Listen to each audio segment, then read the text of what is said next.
you're making those past experiences of you getting denied your visas or even hearing stories from other people who are saying that it was difficult, they couldn't get their visas, you're making that affect you too much. That's the reason why you get scared even before you go for your visa interview, and also not adequately preparing for your visa interview because you know that there are a lot of documents that you're yet to gather even before your visa interview. So it is all bombarding you, and this is turning and making you go crazy. That is why you're struggling.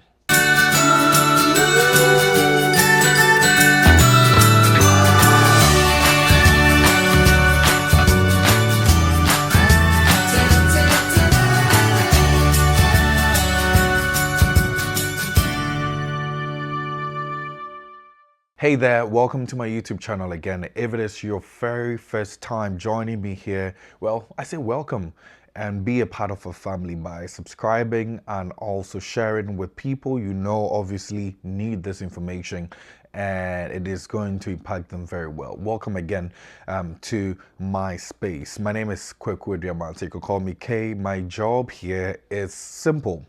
I'm just sharing with you the little experience that I have in travels and also the information that I've gathered from various portals and also from friends and families, loved ones, people who matter to the topics that I select here. So welcome again to my platform. As you saw on my thumbnail and also in my intro, we are talking about three things here. These things do affect you or makes you get scared, makes you get nervous, puts some sort of pressure on you even before you go for your visa interview. I know that we all go through this situation even before we go for our visa interviews, but these three things that I'm going to be elaborating today would clearly tell you and will help to equip you even before you go and will some sort of boost your confidence even before you go for your visa interview. That is the things that I did even before I went for my interview, and I have shared this same blueprints with several people and it has gone a long way to helping them. So that's what we're going to be addressing today. The very first one is inadequate preparation. I would talk about this every time I talk about getting ready for your visa interviews, and I'm sure you've heard other people also talk about it on their platforms and you've read about it.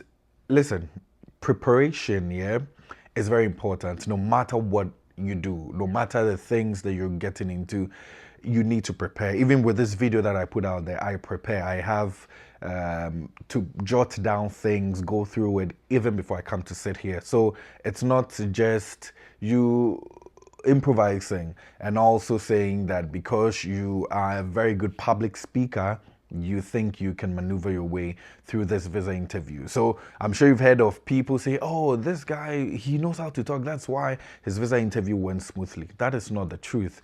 These people prepared. Now, what goes into getting adequately prepared for your visa interview? First off, you talk about getting the right documents, which I have done a plethora of videos. You've already seen some of them.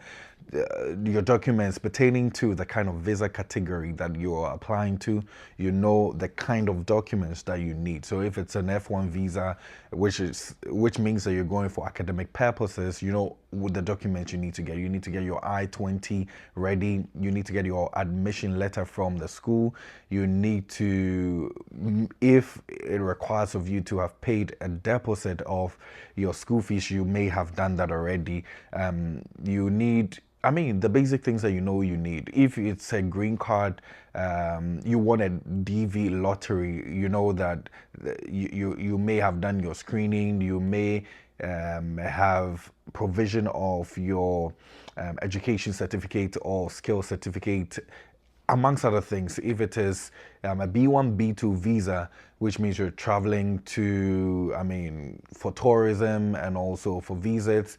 If it's an invitation that you need from your sibling or an event that you're going, you may have gotten that already, so that you have these documents already there. If you do not have these documents there, trust me, the fact that you think you can speak well does not guarantee your visa being granted.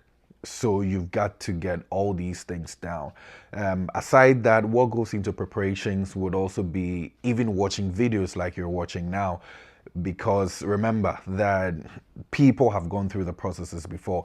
It's not necessarily just watching videos. You may have spoken to people who have experienced it before. You may have read on the internet, or you may even go to the U.S. Embassy portal of your jurisdiction. You will go through all the processes, the things that they tell you that they need. All these things form part of adequately preparing for your visa interview. So, all these things must be done even before your visa interviews on that day. I'm sure people who go through third-party agents may have started drafting things for you, telling you some of the quote unquote speeches or addresses that you may have to deliver on that very day. They may be rehearsing with you. All these rehearsals that you do form part of your preparations. So if you don't do all of these things, you should not automatically or magically or miraculously just expect to go through the processes. I know people will say, yes, we know the hand of God comes in. It is very true, and I don't play with that factor.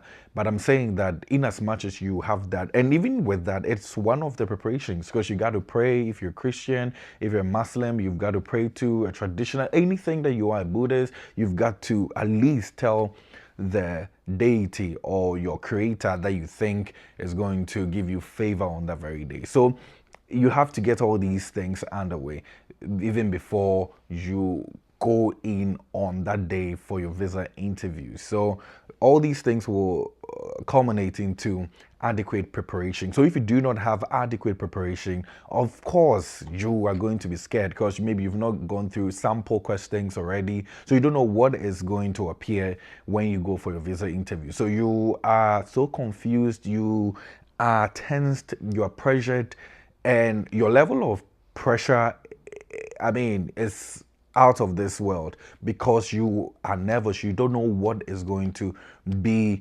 asked you on that very day. It's just as we take exams in our various schools or in an educational journey.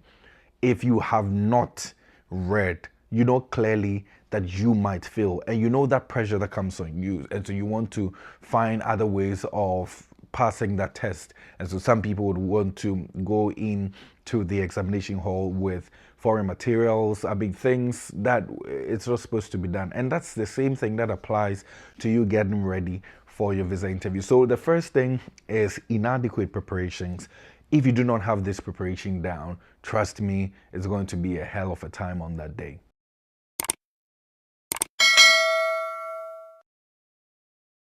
Well, the second thing is letting past experiences take center stage. Everybody has had experiences, and I'm sure you know a number of people who have gone for visa interviews severally.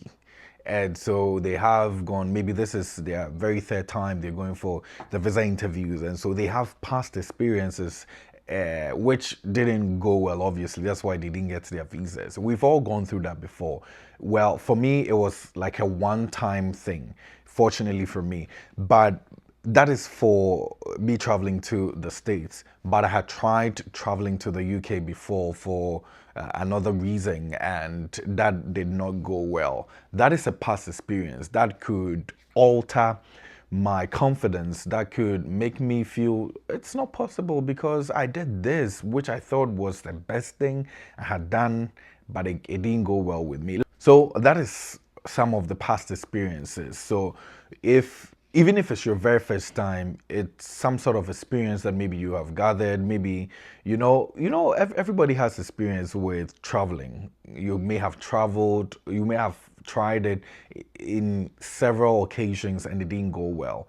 I know people who have tried it for 5 times, and on the 5th time, that is when their visas were granted. I'm sure it's not new to you. Yeah, it happens like that. But how do you get over that? The very 4 experiences that did not go well, for you to go and nail it on the head during your fifth time. I know it's going to be difficult because, mentally you're going to be drained, you're going to be affected because it's like, I did this. I had all the documents, I read all the books I had to read, I watched videos that I had to watch, but I didn't get my visa approved. That is for maybe 3 past experiences. So that could trigger, some sort of negativity even before you go into the visa interview. And it's fine, but you have to deal with it. That's why, well, some people, majority in Europe and in the States, they go for therapy.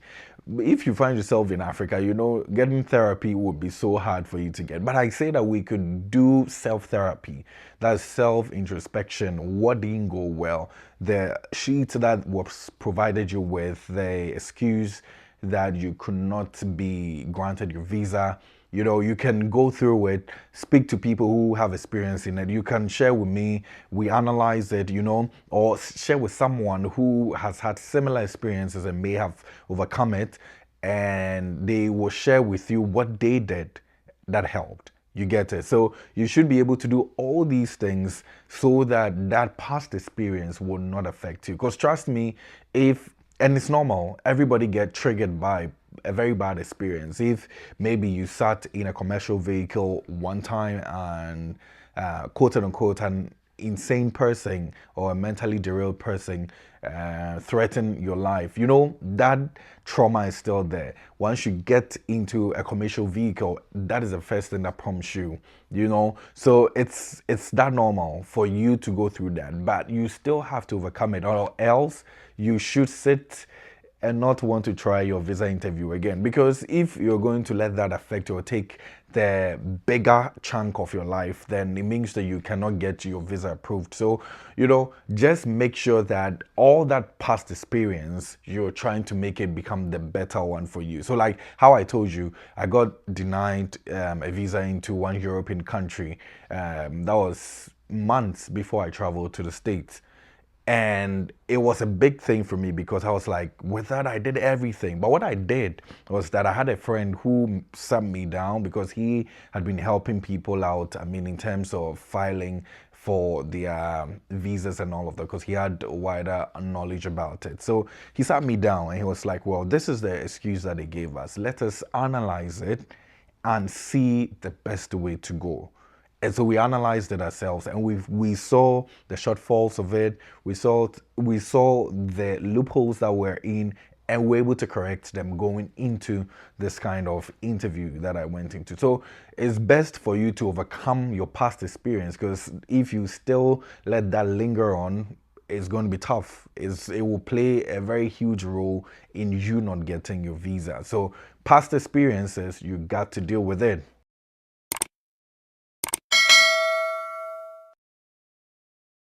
Let's move to the very final one, and that is the stories that we hear every now and then. I know that on the internet, even for me, I have done stories like that. It's not to put pressure on you. It's not to make you get scared. The whole idea is to just make you know the loopholes, the shortfalls that people did, that you can capitalize on it and do the right thing. That's the whole idea. That's how you have to see stories that come out. There's always negativity on every platform. We always say that negative stories sell the most. It is true. As humans, as we are, we love to hear stories. We love to sensationalize things. We love to hear what happened. We are all intrigued by that. Mostly, even the best stories do not sell.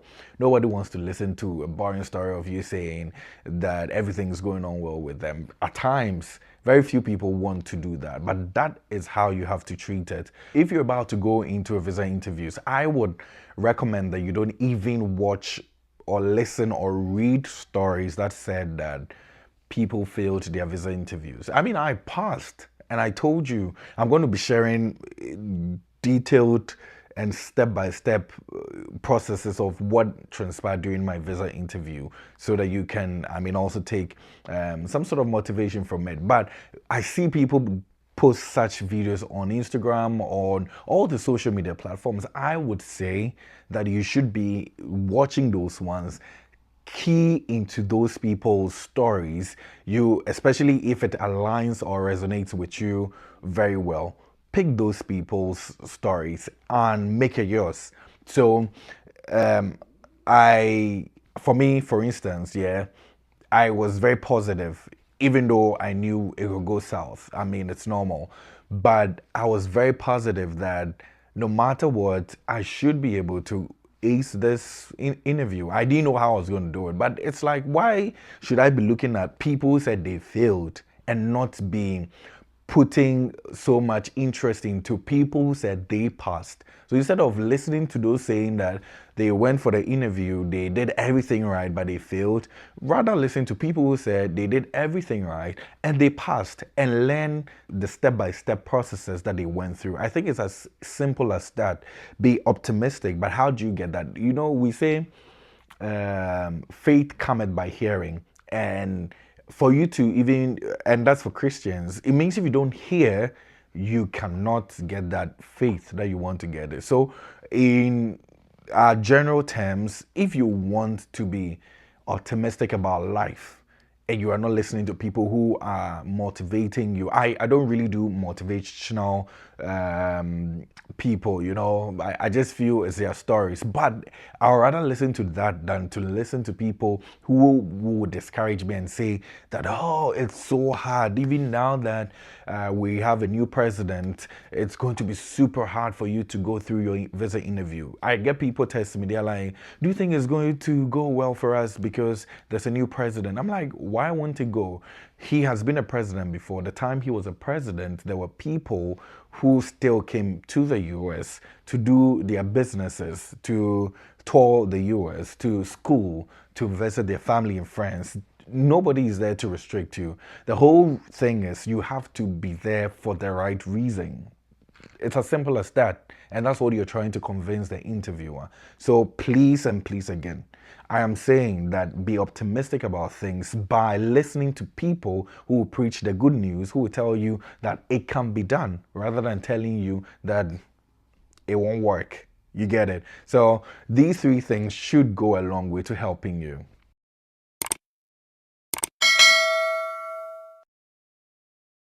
Well, I hope that you have enjoyed every single bit of it, but I'm just going to wrap up or recap it again. So, the first thing is that if you want to build confidence, if you don't want to be scared, to be nervous so much that you think will make you fail your visa interview, the very first thing is adequate preparations. If you do not prepare adequately by getting all the documents, reading, researching, that would haunt you. Also is about your past experiences. If you've failed the visa interviews before, don't let that take a hold of you. Rather, make it a motivational thing to yourself and say, I failed it the last time. This time, I'm correcting all my mistakes and I am winning it. I am getting my visa approved. The last thing is also stories that we hear randomly. Don't let the bad stories be the best things you hear. Rather, capitalize on people motivating you and telling you that it is possible, you can do it, and be very optimistic about going into your visa interviews. Okay, I hope that we have learnt a lot, and thank you again for staying through till this time. I'm surely going to come your way with another episode. Okay, so you know what, let's just make it simple. Subscribe, okay, and let's keep the family growing. Thank you again.